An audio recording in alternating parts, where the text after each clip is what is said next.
before creation. Had to be, yeah. Yeah. Not just a forethought, but a fact before creation.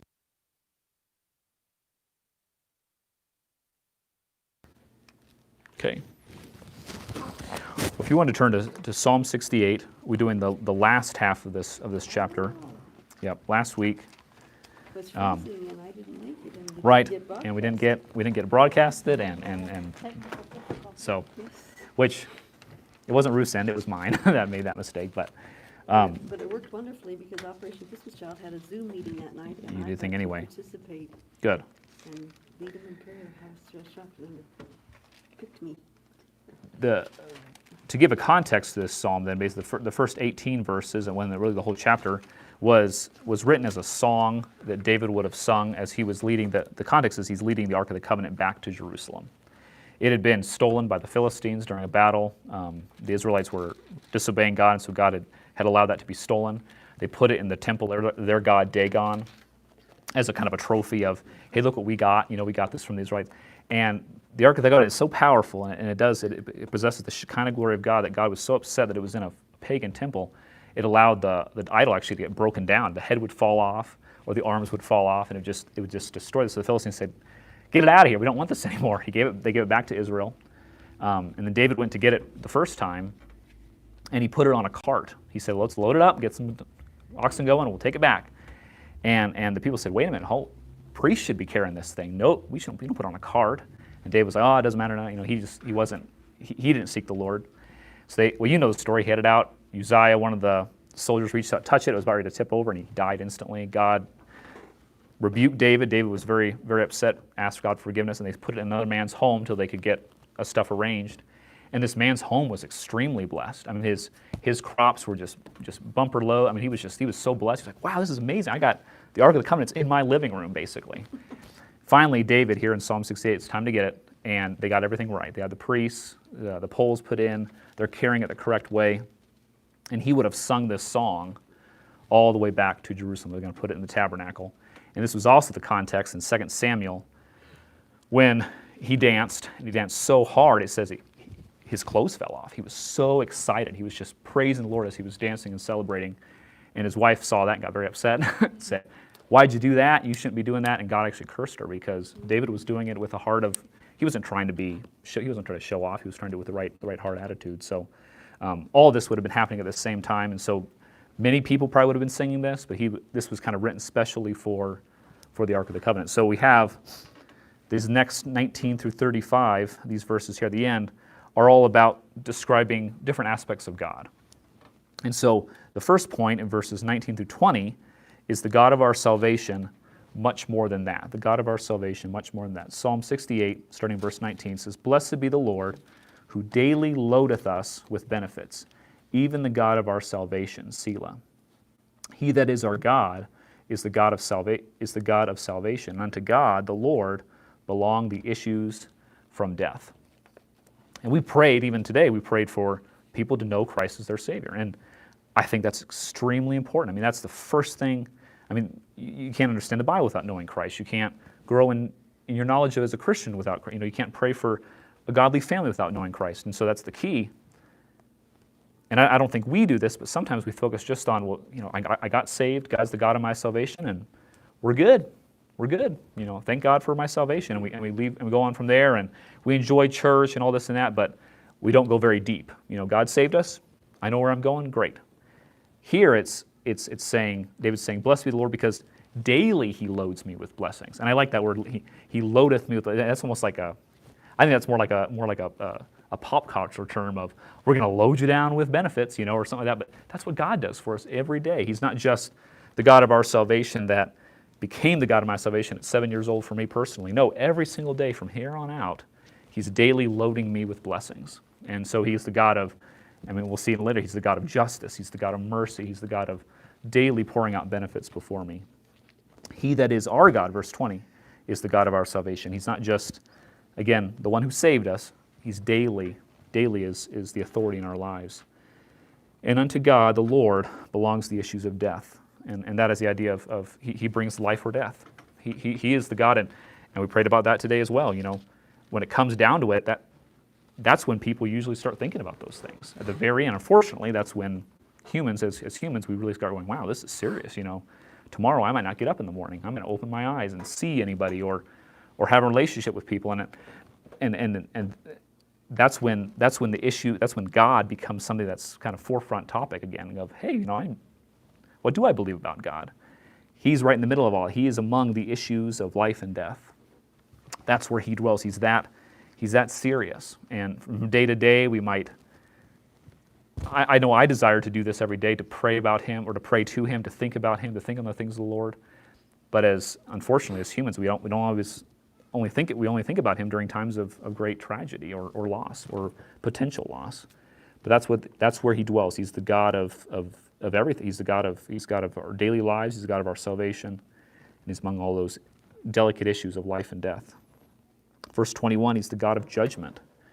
Now, some think this is tied directly to the Battle of Armageddon. There's a lot of, when David writes these psalms and he through inspiration, he pops prophecy in throughout all these. We'll see like one verse about prophecy and then he'll just continue on. So it's hard to know sometimes where all this fits in. But in verse 21, it says, "But God shall wound the head of his enemies, and the hairy scalp of such a one as goeth on still in his trespasses." And speaking to directly and physically, and God does this through Israel, but during the Battle of Armageddon, there is going to be a specific attack between the Lamb comes down and directly people are going to die because of the Lamb being there, because of Jesus Christ coming down to earth. And these people have, as this verse says in 21, they've continued on with their trespasses. They don't care. They've seen, and I can't believe this, but even those last 3.5 years of the tribulation that we'll learn more about on Sunday afternoons, during that time, there's going to be so much evidence that God's the one doing this, and God's so powerful. And I mean, some people are going to be like, rocks just fall down on me, kill me, because I can't kill myself, but something else kill me because I don't want to be around this God anymore. He's so direct, and he's so judgmental on people that have rejected him. And yet there's still going to be people that go, I don't care. They're still going to shake their fists. And the Revelation says that. There's going to be people that shake their fists at the very end, and people are going to die. And so the command or the prophecy basically David's making here is that's going to happen. People are going to have their heads wounded. The hairy scalp is going to be destroyed because of God's judgment on these people.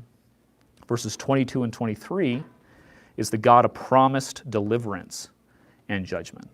Promised deliverance and judgments. 22, the Lord said, I will bring again from Bashan, I will bring my people again from the depths of the sea. And Bashan was a term we learned back in the first half of the chapter. Bashan is a mountain range, and it's in the southern part of Israel, and they're big mountains. They're much bigger than Mount Zion, where Israel is at right now, and so where Israel sits currently. And Mount Bashan, the context earlier was that, why did God pick little Mount Zion? Why did God choose that city? It's a beautiful city. It's sitting on a hill, but it's no comparison to these huge mountains here on the southern part of Israel.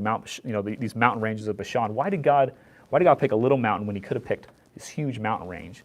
And the idea is, God chooses what He wants to choose. God doesn't look at the outward and say, I want the biggest, I want the best. He picks little old Israel. He picks the tiny little city of Jerusalem. He blesses that city and keeps it safe, and we're to pray for the peace of it and all these things. So the idea here in verse 23 or 22, I'm sorry, is that God's going to start bringing His people back to Israel. He's going to bring them out of Mount Bashan. He's going to bring them out of the Middle East. He's going to bring them He did already bring them out of Egypt, out of that region.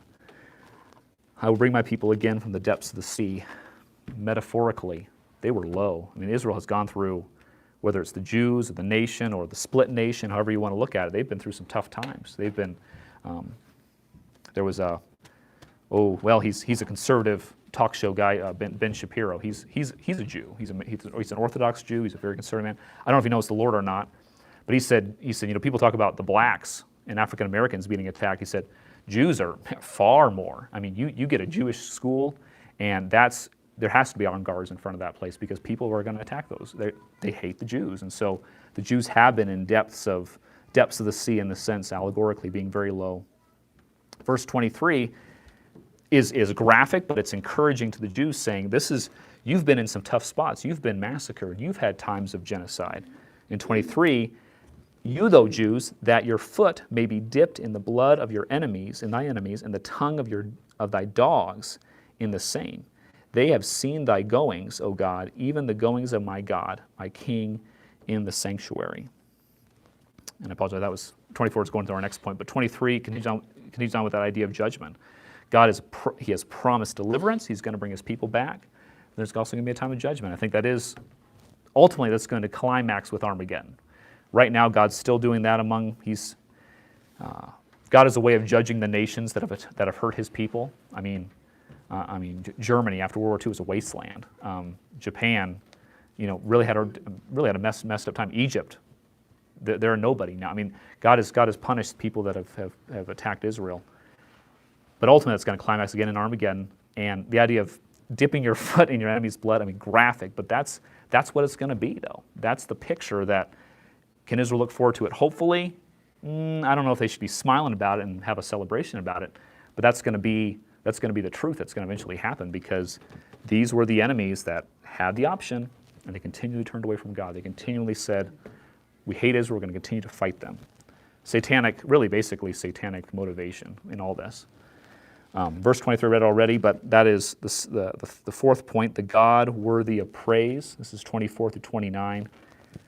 The world has seen, they have seen thy goings, God, O God, even the goings of my God, my King, in the sanctuary. The singers went forth, or the singers went before, the players on instruments followed after. Among them were the damsels playing with timbrels. Blessed, yes, you're right. Bless ye God in the congregations, even the Lord from the fountain of Israel. There is little Benjamin with their ruler, the princes of Judah and their council, the princes of Zebulun and the princes of Naphtali. Thy God hath commanded thy strength. Strengthen, O God, that which thou hast wrought for us. 29. Because of thy temple at Jerusalem shall kings bring presents unto thee. So it starts with 24 that the world is watching you, God.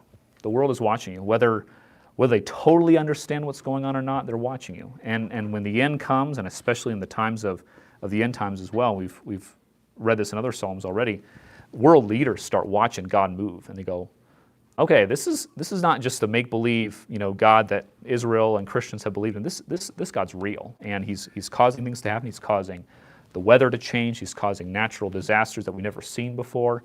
Things are moving and shifting, and finally when Jesus Christ comes, and I think at that point even world leaders are going to have to either be saved or at least come to some level of submission, and they're going to go to Jerusalem. They're going to gather to Jerusalem, like it says in 29. They're going to come to Jerusalem and bring presents. They're going to say, and again, we don't know what Jerusalem is going to look like then. The temple, it says here in 29, it prophesies the temple is going to be rebuilt. So the temple's going to be there, Jesus Christ is going to be there, and world leaders come from all around saying, we got to pay homage to this guy. He is the true world leader right now. And if you reject him, there is swift punishment. And as he begins his millennial reign, it's going to be all centered around Jerusalem. So the world's watching in verse 24. They watch God move. They watch the Lord move within his sanctuary. Even speaking about that time, within just the context of the little old tent tabernacle. Nothing fancy, nothing magnificent. It was just something that had been passed down from generation to generation since Moses' time. The Ark of the Covenant was coming back, kind of its crowning jewel. And yet the world was still watching. And even as Israel goes forward to attack Jericho, even the inhabitants of Jericho this was several centuries back from this particular story, but even then, the pagans in Jericho said, oh man, we're scared because we saw your God, he parted the Red Sea, and he totally destroyed Egypt. And then he parted the Jordan River during its flooding season. We saw him do that, oh man, and we saw him take out this guy, and then they talk out these people, and your God's real, and they were really scared. And so even though they might not believe in God, they still watch him and they still respect him. The verse 27 is neat, where it mentions 4 of the tribes of Israel. The little Benjamin, the idea of little Benjamin with his rulers, the prince of Judah, princes of Zebulun and Naphtali, except for Judah. Judah's a pretty prominent nation, or tribe, That tribe Jesus came through that tribe. That's always the kingly tribe. That's the tribe that's been blessed, and God said, I'm going to keep that that line pure all the way up to Jesus Christ. Not pure, but he was going to use that line. But Benjamin, you don't hear a whole lot about that. Little Benjamin, he was the youngest of all the 12 kids, and not a whole lot of, Saul came out of there, the first king, but anyone that ever came out of Benjamin was kind of like, oh, I'm kind of from the little podunk tribe. No one really looked at them as a very significant tribe among the 12. And Zebulun and Naphtali, no one hears about those guys. That's a tribe that they were there, they were one of the 12, but just very, I think the pick here of mentioning these is they're very insignificant, and yet at the end times, they're going to come back.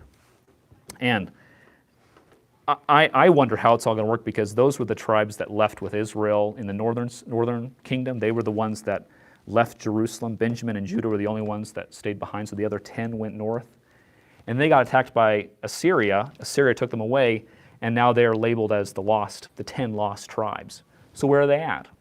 We don't know. Jews today that could trace their line are usually, for the most part, from the tribe of Judah or the tribe of Benjamin, or a lot of Jews don't even know. And so where are these guys now? God knows, and he's going to bring back his people. That's his promise. But these insignificant tribes are going to be very significant someday. So continue, and just that whole section, 28 and 29, just speaking to God's strength. In verse, I like 28, he says, thy God hath commanded your strength. He's asked us to be strong. He's asked his people to be strong. And so then our prayer is, will God strengthen us? We ask to be strong during these troubled times in our nation. We ask to be good witnesses for him. Man, we better ask for his strength then, because on our own we can't be strong enough. We can't keep it up ourselves. And the final point in verses 30 through 35 is the God worthy of worldwide praise and bestowing retribution. And so these really intertwine, but 30 through 35 says, rebuke the company of spearmen, the multitude of the bulls with the calves of the people, till every one submit himself with pieces of silver. Scatter thou the people that delight in war. Princes shall come out of Egypt. Ethiopia shall soon stretch out her hand unto God. Sing unto God, ye kingdoms of the earth. O sing praises unto the Lord, Selah. To him that rideth upon the heavens of heavens, which were of old, lo, he doth send out his voice, and that a mighty voice. Ascribe ye strength unto God. His excellency is over Israel, and his strength is in the clouds. O God, thou art terrible out of thy holy places. The God of Israel is he that giveth strength and power unto his people. Blessed be God. The word, the first phrase there in verse 30 we'll look at is rebuke the company of spearmen. And in our English, it's a little hard to break that down, but the spearmen refers to everglades or to thick weeds. And so rebuke, it basically is saying rebuke the large beastly animal among the heavy brush, basically. The idea here is it's almost referring to like a bull in a china shop, just a big, cumbersome, angry animal that's going to just do damage wherever they're at. It says there with like a multitude of bulls among the calves, smaller animals with big, stronger animals running around could possibly hurt them, could possibly do damage with them. That's what it's like with these evil people during these times, during David's times, as well as the time of near the end as well. There's going to be strong, powerful people, strong, powerful nations or groups of people that can really hurt the weak, can really hurt the innocent, those who can't defend themselves. And so God's going to bring an end to that. He's going to bring justice and rebuke and it says here, scatter those, even punish those who would hurt the less able, the weaker ones. And so kind of like, just you don't want a bull going loose in a china shop. You don't want someone to be hurting other people in a closed and confined place. And God wants to stop those who are hurting and bringing, manipulating people, abusing people, things like that. God's going to bring an end to that. He will cause everyone to submit himself with pieces of silver to God, pay tribute to him.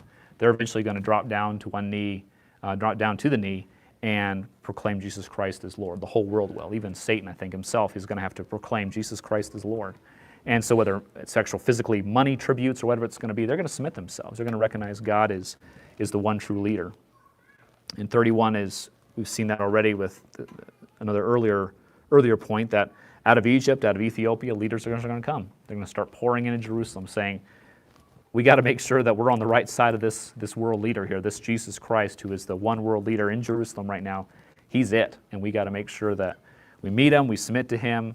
I really think that there's going to have to be anyone that survives the tribulation is going to have to pretty much be saved at that point, I think, personally. I mean, the offspring, it says later that those who are born during that millennial time from parents that have already believed, they're the ones that Satan comes back and tricks, and he deceives, and he brings one final kind of riled up attack at the very end. That's Gog and Magog. That's the final battle, and that's over. Satan does get thrown into hell, and he never comes out again. But during this time of this millennial reign, he's in the bottomless pit, and he's thrown in there, and he's going to stay there for the 1,000 years. He's locked up, and he can't come out.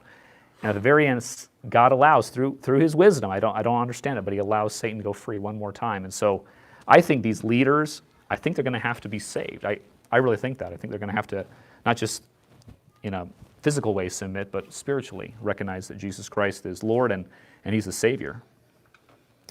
We're commanded to sing unto God, ye kingdoms of the earth, worldwide praise, to Him that rides from the heavens of heavens, which were of old. Lo, He doth send out His voice, and that a mighty voice. The idea there of which were of old. You know, He's the God, and if you think about this, this is hard for my puny human mind to think about, but He's the God that called out Moses, called out Abraham from the very beginning. He's the one that said, Abraham, I'm going to call you to a land you don't know. I want you to pick up your wife, your possessions, and follow me. He's the same God that sent His Son to die for me. He's the same God that we just prayed to 5 minutes ago. He's the same. That's the same God. The God of old is the same God. And when He cries out here at the end or at any time with His mighty voice, it is a mighty voice. It's a lot of authority. He knows what's gone on. He's been there from the beginning. He doesn't have to catch up. He doesn't have to kind of get with the times. He's been from the beginning to the end. He's the same God. He knows everything. He knows what man's capable of, what man is capable of doing, and He understands. He's got that. Well, like we learned in our afternoon service, for Him, our whole span of our life is just one solid moment in time. He sees the beginning and the end in all one setting, and that's the beauty of who He is, that omnipresence, omniscience, to be able to look and see time like that. You know, time isn't linear like we can see it. And so He's of old, His voice is mighty.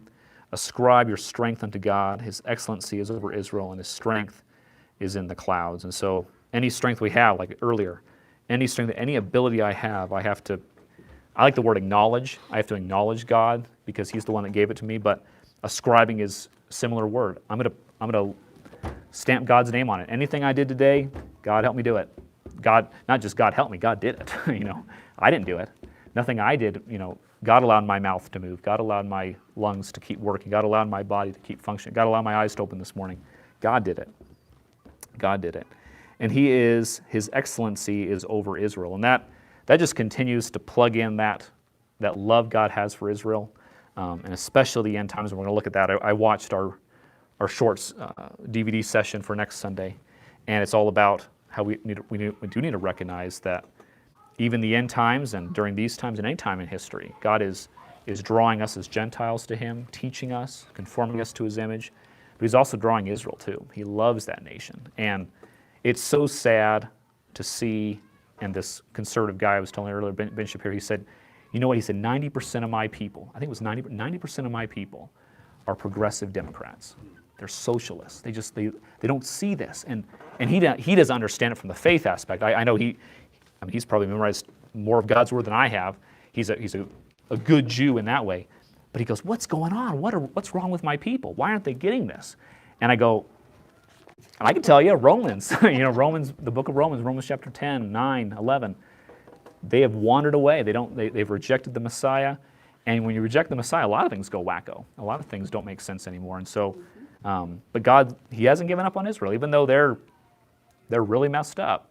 He's still drawing them back, and His excellency is over Israel. He's going to have them in the right place again. He's still teaching them. Many are going to die.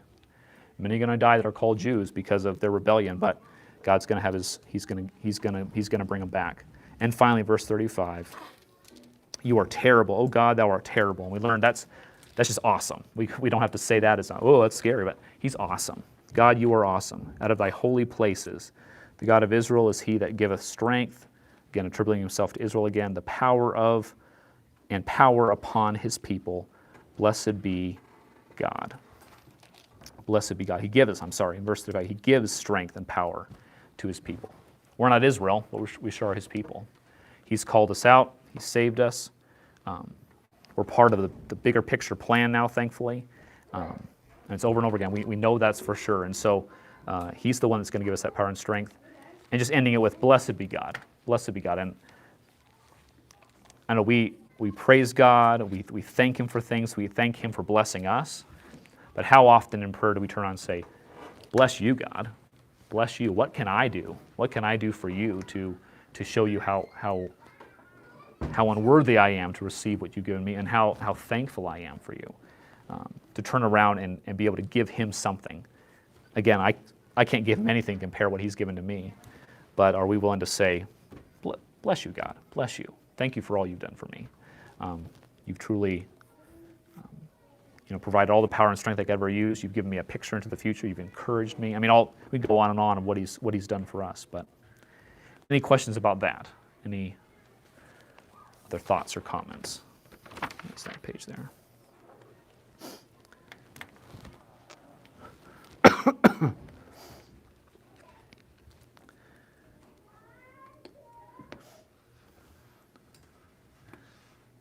The first 18 verses were really neat. It mentions, just as a context there, let's see here. Verse 17, the chariots of God are 20,000, even thousands of angels. The Lord is among them, as in Sinai, in the holy places. God was there at Mount Sinai. God was there when he gave the law to Moses. And Israel saw, to a certain extent, images or illustrations of how great God was. There was rolling thunderstorms, there was lightning, there was even a small earthquake. And then that last Wednesday, we talked about the story of Elisha, and his servant said, I'm scared. And Elisha said, God, open his eyes and let him see the armies of God. And that always just really sends chills down my spine to think about that, because he looked, and there was just chariots upon chariots and soldiers. I mean, it was all around this one man, Elisha. And Elisha didn't have to be afraid of physical armies around him, because, well, there was tons more in God's army than against, because the Syrians were angry because God had given Elisha the mind or the ability to think of everything the Syrian king was thinking of, even in his bedroom, which I thought was extremely embarrassing. But to be able to think, hey, this is what he's thinking, let's get it back over to Israel, and Israel could know what the Syrians were doing. And God showed his army to him. God let that man open up his eyes to spiritual warfare around us. And if we opened our eyes and saw what was going on around us, even right here in this room, I don't know how, well, we would be comforted. But I think it's a very real thing, the spiritual warfare around us. But yeah, it's good chapter. So.